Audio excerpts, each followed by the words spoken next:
아멘. 오늘 우리에게 주시는 하나님의 말씀 로마서 11장 11절 12절입니다. 신약성경 254쪽 로마서 11장 11절 12절 말씀 함께 읽겠습니다. 그러므로 내가 말하노니 그들이 넘어지기까지 실족하였느냐? 그럴 수 없느니라. 그들이 넘어짐으로 구원이 이방인에게 이르러 이스라엘로 시기 나게 함이니라. 그들의 넘어짐이 세상의 풍성함이 되며 그들의 실패가 이방인의 풍성함이 되거든 하물며 그들의 충만함이리요. 아멘. 본문에 계시된 주님은 어떤 분이십니까? 유대인의 실패를 통해서 이방인이 더욱 풍성하게 하십니다. 유대인은 그리스도를 거부합니다. 그리고 복음에 불순종하고 불신앙함으로 구원에서 배제되지요. 그러면 하나님이 이 유대인들을 전부 버리셨느냐라는 것을 바울은 계속해서 논증해 가고 있습니다. 1절부터 10절은 유대인들의 전체 버려진 것이 아니다. 왜냐하면 바울은 구원을 받았잖아요. 바울뿐 아니라 믿음으로 영접한 여러 유대인들은 구원을 받았습니다. 11절부터 23절까지 말씀은 유대인들은 최종적으로 버려진 것이 아니다 라는 것을 계속 설명하고 있습니다. 11절 그러므로가 뭐죠? 유대인들은 우둔해진 결과 그들은 실족했느냐? 그렇지 않다는 것이죠. 최종적으로 넘어진 것이 아니라는 것입니다. 여기서 넘어지기까지 실족하였느냐? 넘어졌다는 것은 범죄함, 유죄하다, 빗나갔다 이런 뜻입니다. 그들이 완전히 넘어졌느냐? 그런 뜻이 아니란 것입니다. 그럼 왜 그들이 실족하게 내버려 두셨는가? 그 실족하게 된 유대인들이 발임이 이끌어진 거죠. 그렇게 된 이유는 세 가지입니다. 첫째는 이방인들의 구원을 위해서입니다. 유대인들이 넘어짐으로 인하여서 그 구원의 기회가 이방인들에게도 열려지게 되었다라는 것입니다.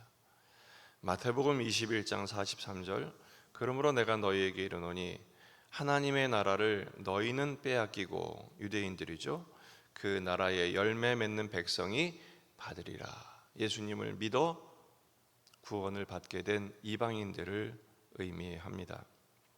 유대인들은 예수님을 거절합니다. 그리스도라고 인정하지 않습니다. 십자가에 못 박아 죽여버렸습니다. 따라서 유대인들은 하나님의 나라에서 밀려나는 그 예언이 성취되게 된 것입니다. 바울도 가는 곳마다 선교를 했지만 유대인들이 거부를 했어요. 그래서 같은 선언을 합니다. 데살로니가전서 2장 15절 16절 유대인은 주 예수와 선지자들을 죽이고 우리를 쫓아내고 하나님을 기쁘시게 하지 아니하고 모든 사람에게 대적이 되어 우리가 이방인에게 말하여 구원받게 함을 그들이 금하여 자기 죄를 항상 채우매 노하심이 끝까지 그들에게 임하였느니라. 자기들도 하나님 나라에 들어가지 않고 남들도 못 들어가게 했던 그 유대인들은 결국 구원의 문이 닫히고 대신 이방인들에게 그 문이 열리게 된 것입니다. 그 덕에 이방인인 우리도 구원을 받는 기회를 얻게 된 것이죠. 이게 하나님의 방식입니다. 반대한다고 끝나는 것이 아니라 다른 문을 여시는 하나님이시죠. 두 번째는 그렇다고 유대인을 완전히 버린 게 아닙니다. 유대인들도 구원해 내십니다. 왜냐하면 11절 하반절을 보면 그들이 넘어짐으로 구원이 이방인에게 이르러 이스라엘로 시기 나게 함이니라. 정작 자기들이 거부했던 그리스도, 그분이 진정한 하나님이셨고 그로 인하여 유대인들이 아닌 이방인들이 구원을 받게 되자 유대인들이 그걸 보고 시기가 나게 했다라는 것이죠. 14절에서도 이는 혹 내 골육을 아무쪼록 시기하게 하여 그들 중에서 얼마를 구원하려 함이라. 하나님이 유대인들로 시기를 유발하게 하셨습니다.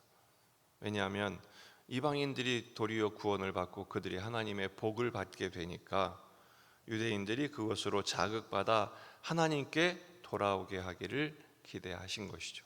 그래서 바울은 자기가 저주를 받을지라도 골육지친 유대인들이 돌아오기를 기도했고, 스데반도 죽음 앞에서조차 저들의 죄를 사하여 달라고 기도했던 것입니다. 세 번째는 결국은 하나님의 백성 모두의 부요함을 얻게 하시기 위함이었다라는 것이죠. 이게 놀라운 반전입니다.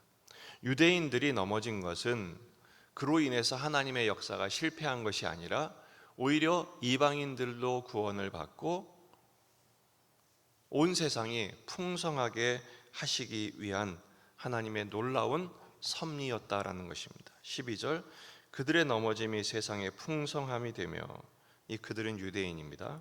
유대인들의 실패가 이방인의 풍성함이 되거든 하물며 그 유대인들의 충만함이리요.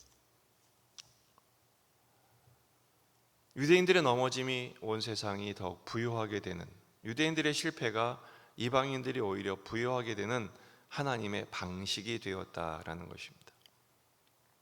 로마서 10장 12절을 보면 유대인이나 헬라인이나 차별이 없습니다. 한 분이신 주께서 모든 사람의 주가 되사, 모든 사람의 주라는 것에 주목하십시오. 하나님은 특정한 한 민족의 하나님이 아니시고 모든 민족의 하나님이십니다. 그를 부르는 모든 사람에게 부유하게 하시는 하나님이시다라는 것이죠. 그래서 11장 26절에 그리하여 온 이스라엘이 구원을 받으리라. 그리고 결국 온 인류가 구원을 받게 하신다라는 것입니다.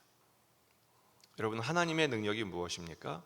거부와 실패가 오히려 모두의 부요함과 하나님의 구원하시는 사랑의 방식이 되었다라는 것입니다. 결국 하나님의 그 사랑, 하나님의 의지를 막을 것은 아무것도 없습니다. 결국은 유대인과 이방인의 구분조차 사라지게 하시죠.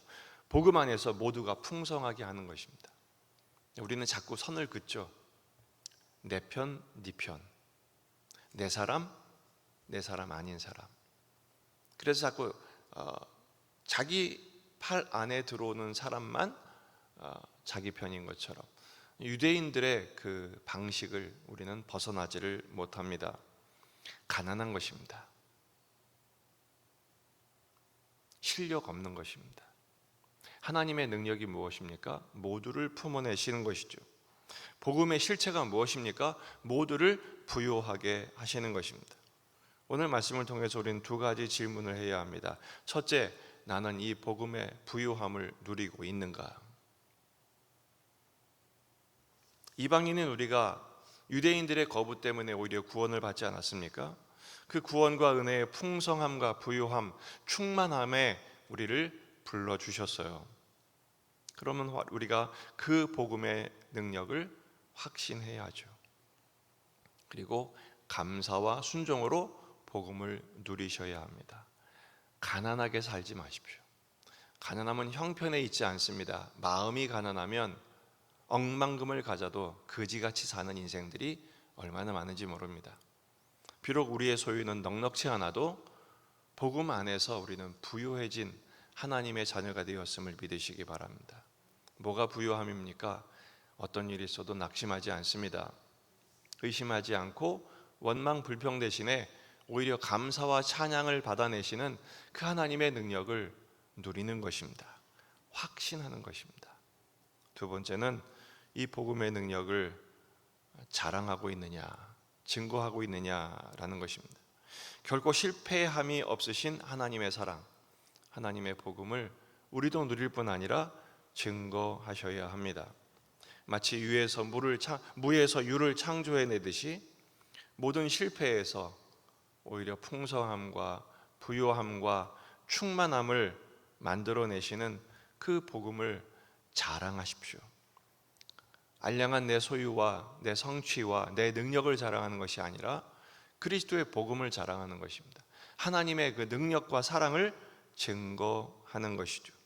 어떤 역경과 불통 속에서도 우리 모두를 복되게 하시는 하나님을 증거하십시오. 그 주님의 사랑을 나타내는 일에 몰두할 때 복음을 전하는 자의 특권이 뭔지 아십니까? 복음의 능력을 가장 먼저 누리는 것입니다. 그리고 그 예수님의 증인으로서 평생을 사는 명예를 얻게 되는 것이죠. 오늘 우리를 살게 하는 힘은 돈도 아니고 어떤 사람도 아닙니다. 바로 예수님의 사랑입니다. 십자가의 복음입니다. 그것을 확신하고 증거하며 선포하는 저와 여러분의 삶이 되기를 주의 이름으로 축원합니다. 기도하십시다. 오늘 저녁 금요기도회와 또 여름 캠프를 위해서, 공헌 사역을 위해서 우리 자신과 가정과 교회와 지역의 복음화, 민족의 복음화, 세계 복음화를 위해서 기도하시고, 환우들과 군에 있는 아들들을 위해서 주일을 준비하며 여러분 가정 기도 제목을 가지고 간절히 기도하시다가 돌아가시겠습니다. 다 같이 기도하겠습니다.